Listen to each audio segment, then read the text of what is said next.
right, hello everyone. Jim Boylan with Georgia EPD. I get up here every year and talk, and the last couple of years I've been telling you that the new PM standard is coming, it's coming. Well, it's here now, and so that's what I'll be talking about today. So what is PM?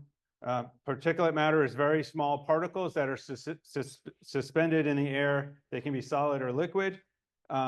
PM2.5, which is the pollutant that we're talking about, means that the diameter of the particle is 2.5 micrometers or smaller. As you can see, you can fit about 20 of them across a human hair. So very, very small particles. These particles can be emitted directly into the air, things like smoke from combustion of prescribed fires, but they can also be formed in the atmosphere through secondary formation in atmospheric chemistry. SO2 from power plants can be converted into sulfate. NOx from automobile emissions can be converted into nitrate, ammonia into ammonium, and VOCs from both anthropogenic and biogenic sources can be converted into organic carbon matter. So we're concerned about this because there are health effects, both cardiovascular and respiratory. So EPA did lower the annual PM2.5 standard from 12 micrograms per cubic meter to 9.0 micrograms per cubic meter. When it was 12.0, it was not a problem. All of our monitors in Georgia were well below 12.0. Didn't even really come close to it. So the effective date for the new standard is May 6, 2024. So it's been effective now for a few months.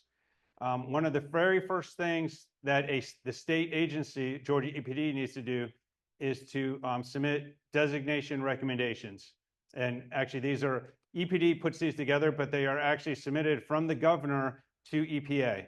And these are due 1 year after promulgation of the NAAQS, which is when it's signed, which was February 7th of 2024. So these are due February 7th of 2025. So that deadline is coming up soon. And it will be based on the most recent 3 years of air quality data that we've measured, which in this case would be 21, 22, and 23. We don't have 24 yet because we're still in 24.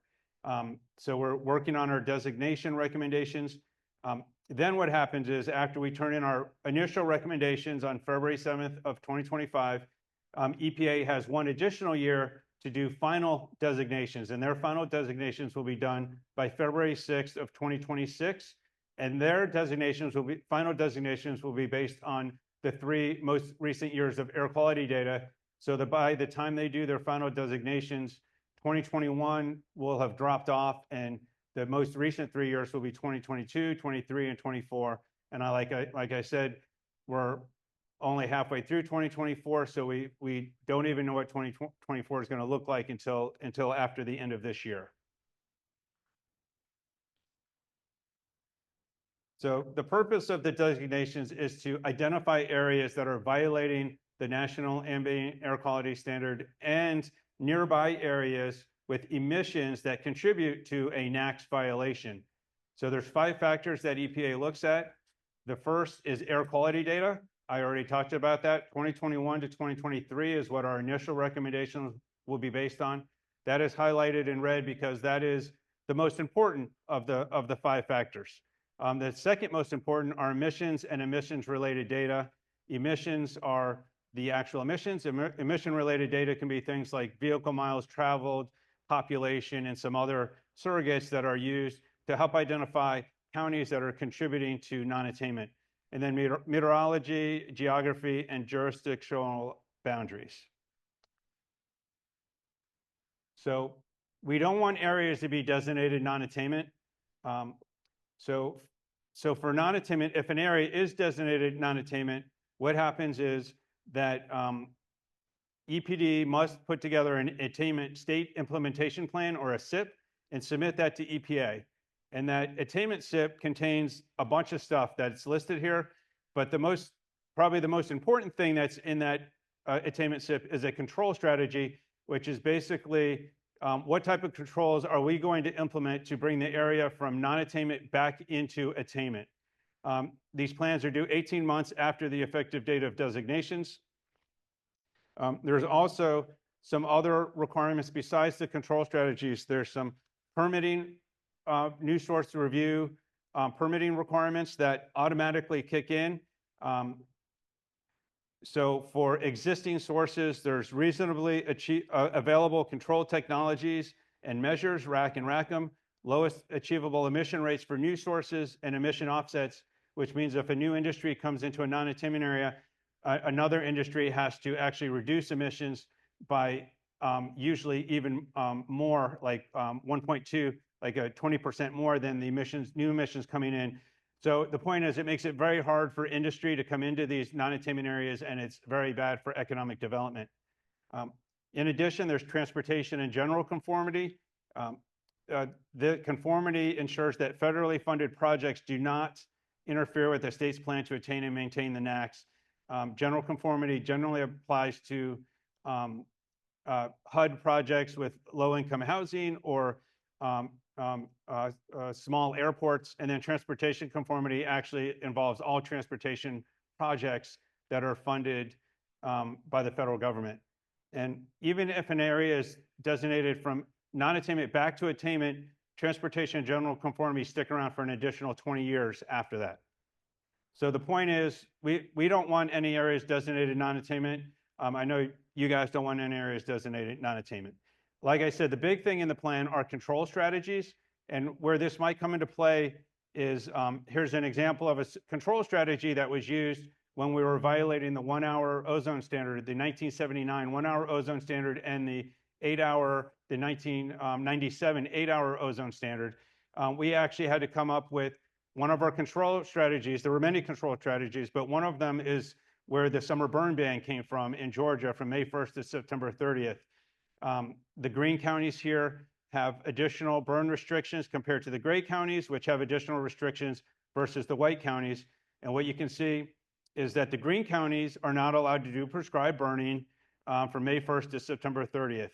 And in fact, the 1-hour ozone non-attainment area was only 13 counties to start with. And what you can see is that you don't have to be in a non-attainment area to have controls put onto you, because sometimes these pollutants can transport multiple counties away. And so more than just the non-attainment counties actually were given additional controls. So we hope we don't have to do another burn ban or anything. And I know Ken Parker is going to talk about a pilot project in Albany that is an alternative if we have to put on additional controls. And rather than doing a flat burn ban, it might be, restricts when the wind speed is below a certain wind speed, or if the wind is coming from a certain direction, then there could be some limited restrictions applied. But Ken will talk more about that. So what does our monitoring data look like in Georgia? We have a very robust monitoring program in Georgia. We have lots of monitors. There are two types of monitors generally.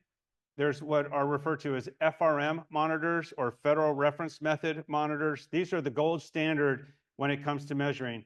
The way it works is you take a filter about this size, you weigh the filter in the lab, then someone takes it out into the field, puts it into the instrument. It sits there and collects 24 hours worth of air. Then someone goes out and picks up that filter, takes it back. We don't reweigh it at the lab. It's actually mailed out of state to an out-of-state lab where it is then reweighed. There's some QA checks that are done, and literally maybe 2 to 3 months later, we find out what the value was 2 to 3 months ago, and it's a 24-hour value. So that's kind of the gold standard for doing PM measurements. Recently, a new type of measurement has come out. It's called an FEM, a Federal Equivalency Method Monitor, FEM. So on the graph here, those are going to be the green circles, continuous FEMs.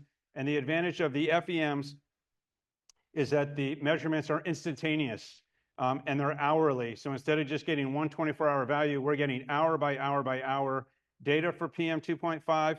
It's instantly transmitted to us, and it is actually, you can see it live on our website in real time. And it's less expensive because we don't have to buy all the filters, we don't have to ship the filters, and we don't need a person going out there every few days to change out the filters. So there's a lot of advantages of the FEMs.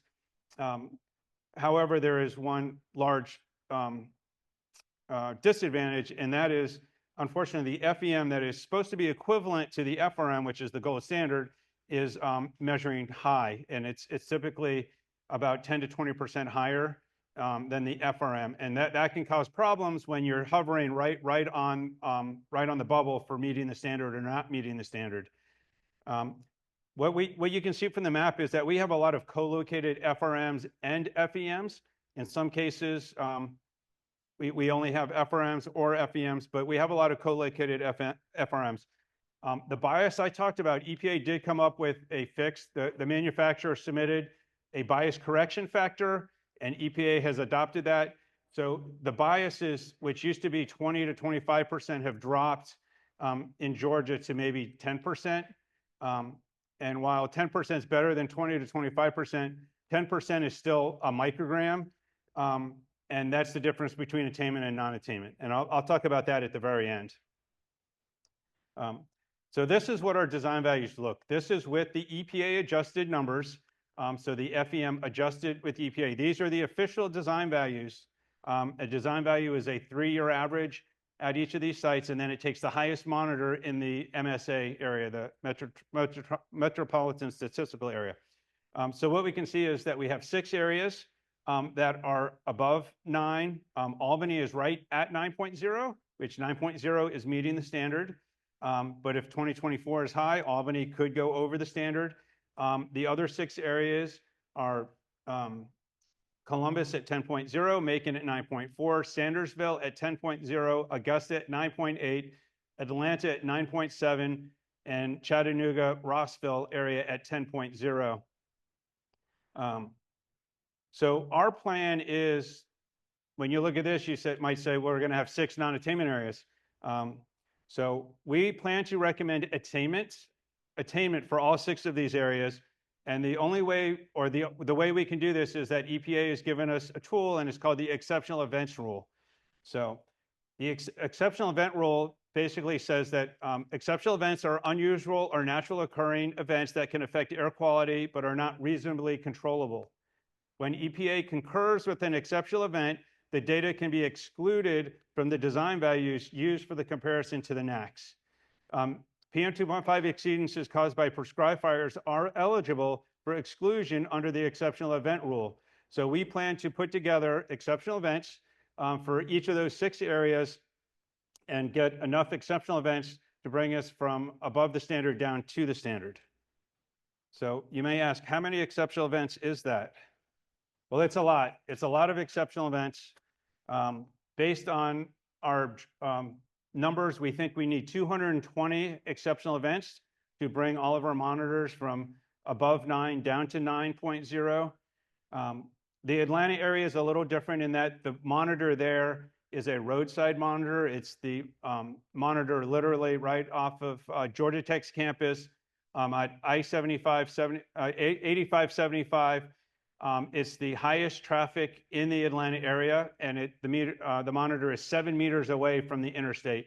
And we do not think that that is representative of a larger area. So we are requesting the EPA to exclude that data as a microscale monitor, which only leaves one other monitor in Atlanta at 9.1. And that monitor at 9.1, 2 exceptional events from Canadian wildfires, which are also exceptional events. So 2 Canadian wildfire days can be removed and get that from 9.1 to 9.0. So that's Atlanta. All the other areas, we're going to be looking more at a combination of Canadian wildfires and a lot of prescribed burning exceptional events. So what goes into an exceptional event demonstration? You need a conceptual model of the event, which is kind of a high-level overview. You need a clear causal relationship, which looks at ambient measurements, modeling, satellite imagery, and basically shows a clear causal relationship between the fire, whether it's a Canadian wildfire or prescribed fires, and the high measured concentration at the monitor.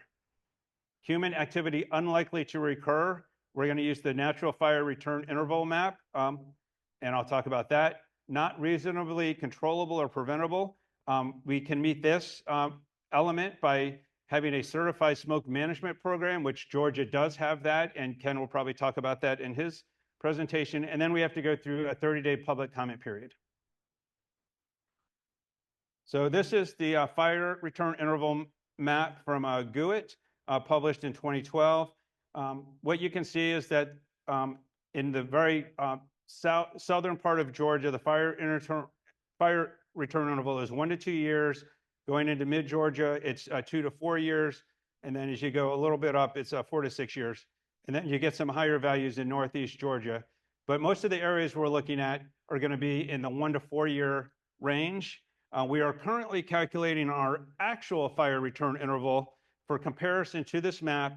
And if our actual fire return interval is similar to these values or a longer period of time, then we can meet the requirement. If it's shorter, then we don't meet the requirement. So we're actually working on that as we speak.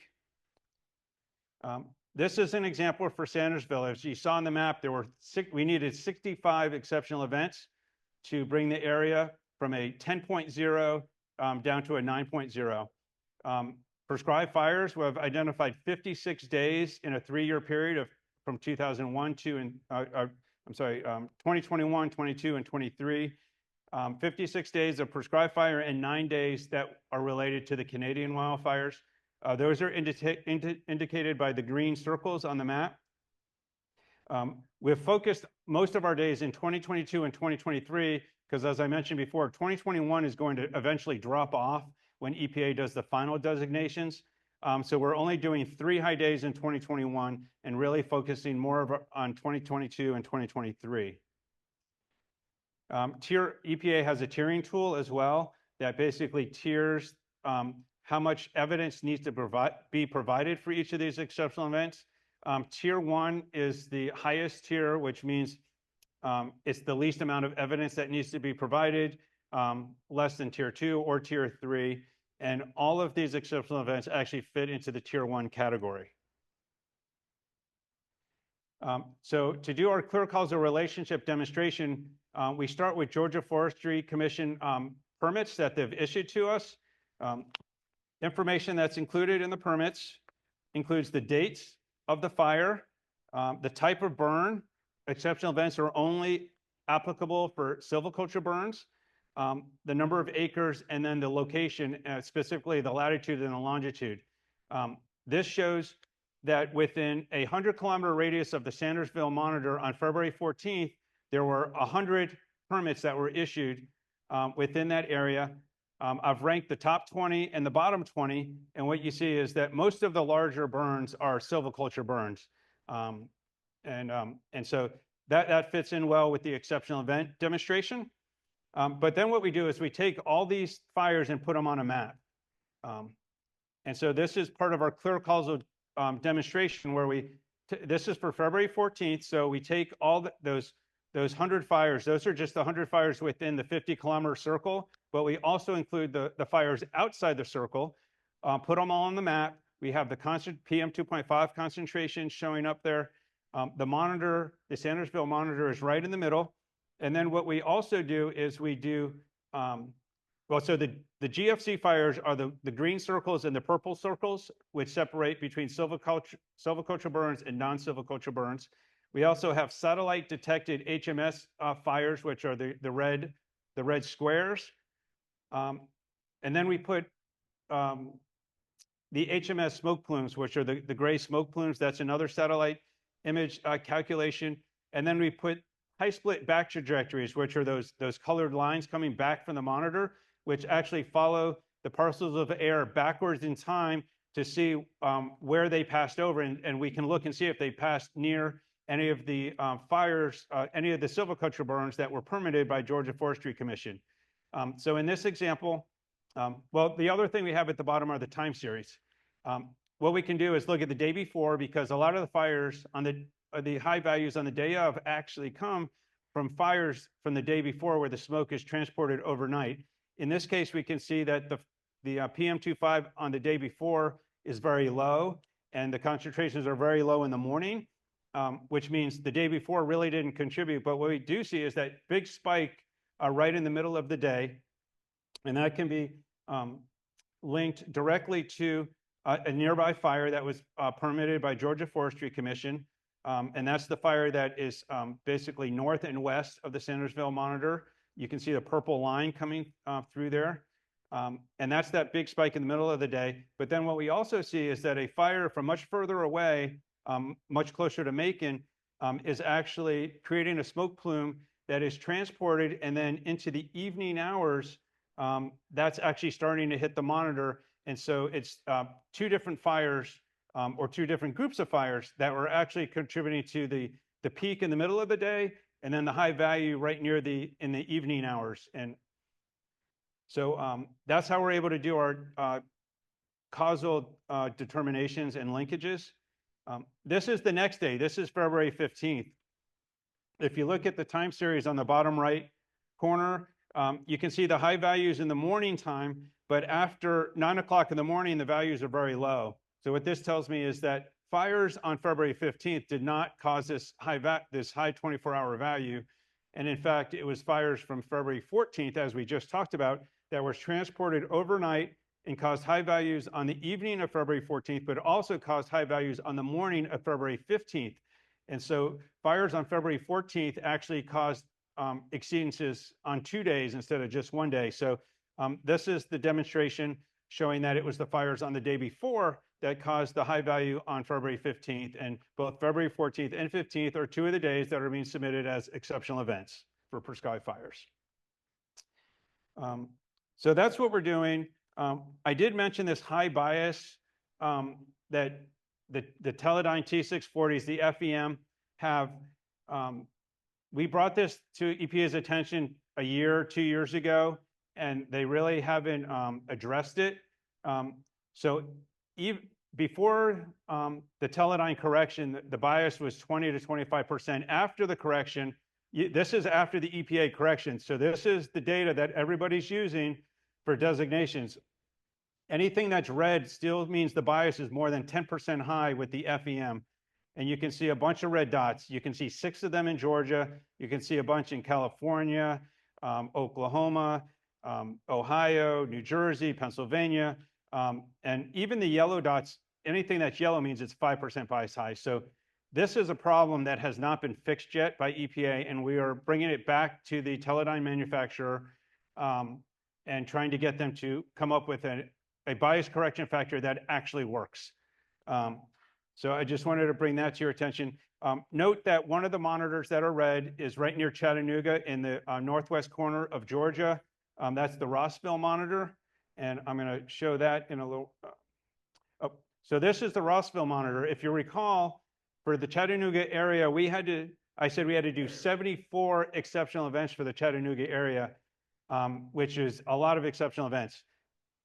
For the Rossville monitor, which is the driving monitor, we have the FRM, which I said is the gold standard. That only runs 1 in 3 days. So it might run on Monday, and then it doesn't run on Tuesday and Wednesday, then it runs on Thursday. So we have a 1 in 3 monitor with the FRM, and then the in-between days, the Tuesday and Wednesday, and the Friday and Saturday is being covered by the FEM that has this super high bias.